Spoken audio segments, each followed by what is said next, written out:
तर या भोंदूबाबा अशोक खरातच्या मिरगाव इथल्या शिवनिका संस्थांचा 5 वर्षांचा ऑडिट रिपोर्ट समोर आलाय. 2020 ते 2022 दरम्यान तूट सोसणाऱ्या या संस्थांना 2024 मध्ये तब्बल 77 लाखांच्या देणग्या मिळाल्या. 2 वर्षात संस्थांची मालमत्ता 96 लाखावरून 1,81,00,00,000 पोहोचली. सध्या बँकेत 23 लाख रुपयांच्या मुदत ठेवी आहेत.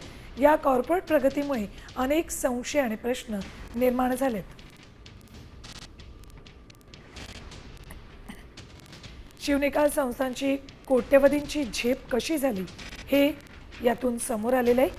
23 लाखांवरून 23 लाखांच्या तुटीतून ही संस्था थेट 1,81,00,00,000ची संस्था कशी झाली असा प्रश्न सगळ्यांच्या मनात निर्माण झाला होता.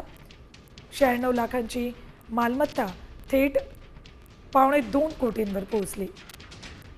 ऑडिटमध्ये हे सगळं समोर आलेलं आहे. शिवनिका संस्थांना आधी तुटीत असताना त्यानंतर अचानक 1.25 कोटींवरही पोहोचली. अपडेट्स घेत आमचे प्रतिनिधी अभिजित सोनवणे यांच्याकडून.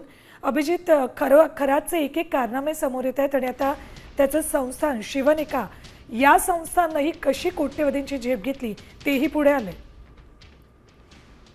सुवर्णा, खरं तर सुरुवातीला ज्यावेळेस या संस्थांची स्थापना करण्यात आलेली होती त्यावेळी अगदी 2020 ते 2022च्या दरम्यान या संस्थांचं उत्पन्न अवघं 5 लाखांच्या घरात होतं. तर जवळपास 1.5 ते 2.25 लाख रुपयांची तूट नोंदवण्यात आलेली होती. मात्र त्यानंतर 2024 मध्ये अचानकपणे या संस्थांना देणग्यांचा महापूर आला आणि जवळपास 1 कोटीपेक्षा जास्त देणग्या या सगळ्या काळामध्ये आलेल्या होत्या आणि त्यानंतर मग संस्थांची आर्थिक परिस्थिती जी ती अचानक मजबूत व्हायला सुरुवात झाली आणि या देणग्यांची संख्या देखील जवळपास 2 कोटींच्या घरात गेलेली होती. त्यामुळे अचानक या संस्थांना देणग्यांचा हा जो महापूर आहे तो नेमका कुठून आला यावर देखील आता तपासात आता अनेक महत्त्वाच्या बाबी पुढे येत जातील.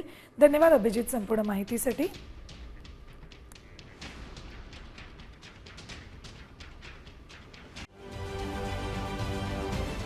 महाराष्ट्रातील सर्व बातम्यांचे विश्वासार्ह व्यासपीठ. सकाळच्या सर्व सोशल मीडिया प्लॅटफॉर्मला लाईक, फॉलो आणि सबस्क्राईब करा. तसंच सर्व नोटिफिकेशनसाठी बेल आयकॉन प्रेस करायला विसरू नका.